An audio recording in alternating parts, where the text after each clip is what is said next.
जय श्री सीते। राम जन्म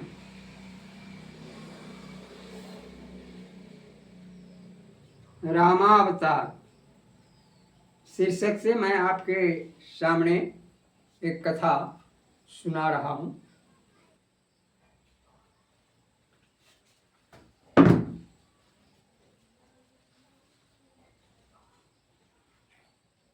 श्री रामावतार शीर्षक से मैं आपके सामने एक कथा सुना रहा हूँ।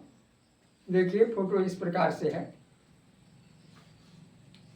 भगवान अग्निदेव की कृपा से चरु रूप प्रसाद पाकर महाराज दशरथ ने अपनी तीनों रानियों को बुलाया और खीर ग्रहण करने को कहा।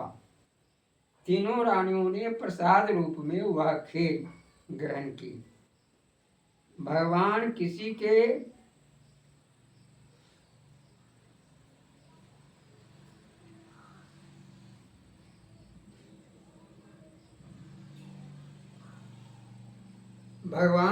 के गर्भ से जन्म लेते नहीं हैं। इस ग्रंथ में तो ऐसा ही लिखा है, लेकिन हम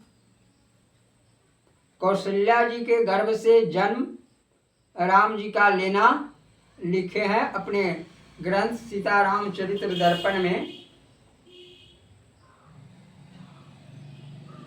गर्भ से निकलकर भगवान अपना स्वरूप दिखलाते हैं,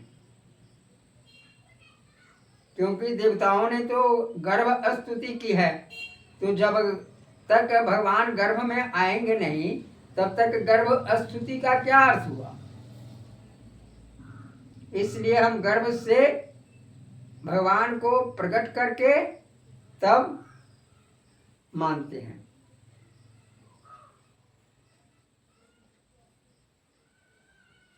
बालक ने जन्म लिया है। कुछ समय बाद भगवान के प्रकट होने का शुभ दिन आ गया। चैत मास के शुक्ल पक्ष की 9वीं तिथि को ठीक दोपहर के समय भगवान कौशल्या के सामने प्रकट हो गए। भगवान के शरीर के दिव्य प्रकाश से पूरा महल जगमगा उठा।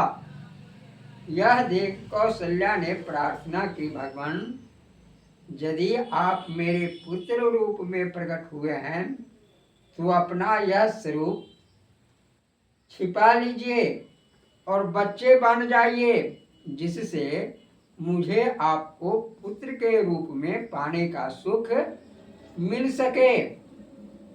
इस रूप में तो कोई भी आपका मेरा पुत्र नहीं मानेगा, क्योंकि इतना बड़ा पुत्र कभी किसी के यहाँ जन्म होता नहीं है।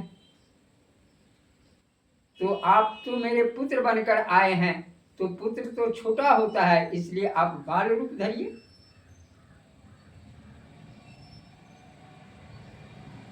बच्चे बन जाइए, जिससे मुझे आपको पुत्र के रूप में पाने का सुख मिल सके। माता के ऐसा कहते ही भगवान नन्हे से शिशु बनकर माता की गोद में आ गए और रुदन करने लगे। दूसरे दिन दशमी को छोटी रानी केकई को एक भरत नाम का पुत्र उत्पन्न हुआ। फिर सुमित्रा जी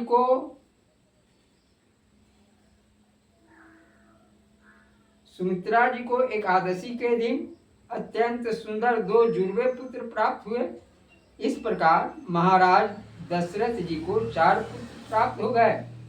वशिष्ठ मुनि ने विधि पूर्वक चारों बालकों के जात कर्म, खष्टी महोत्सव तथा नामाकरण आदि संस्कार करवाए। कौशल्या के लाल का नाम राम, कैकेयी के पुत्र का नाम भरत और शत्रुघ्न के कुमारों का नाम लक्ष्मण तथा शत्रुघ्न रखा गया। अब तो अवध में दिन प्रतिदिन आनंद बढ़ने लगे। जय जय श्री सीते। यह देखिए राम जी का फोटो। यह कथा आपको अच्छा लगे तो इसे आप बार बार देखने सुनने का प्रयास करेंगे। जय श्री सीते।